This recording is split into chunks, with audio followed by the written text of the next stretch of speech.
По повеќе од 10 години, листата на есенцијални лекови е ажурирана и истата е усогласена со стандардите на Светската здравствена организација, информираше министерот за здравство Азир Алиу. Вели дека со новиот закон за лекови се предвидува ажурирањето на листата на лекови да се прави на секои 2 години. Со најновата измена на листата се ставени контрацептивните средства и никотинските фластери.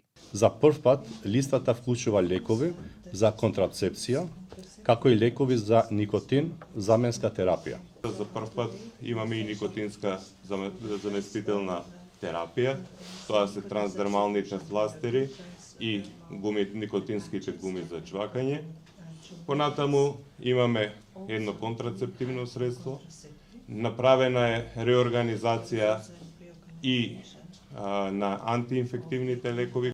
Министерот рече и дека законот за заштита од пушење е при крај и очекува следната недела да се најде на владина седница. Според него главниот дел на овој закон е информирање и превенција на граѓаните кои не се активни пушачи, но и намалување на бројот на пушачите. Затоа вели фластерите се ставени на ажурираната листа за граѓаните да имаат побрз пристап до нив. Овој пристап придонесува кон намалување на граѓаните за активно пушење.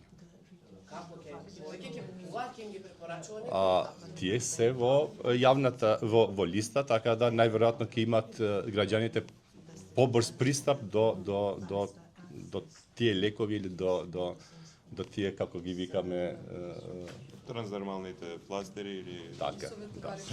Одговарајќи на новинарски прашања за злоупотребите со дополнително работно време, Алиу рече дека овој проблем треба да се решава административно, бидејќи е системски проблем, а не медицински, кој треба да се решава клинички. Дополнително вели не сака да прави сензации со споменување имиња, бидејќи тоа нема да придонесе кон решавање на проблемот.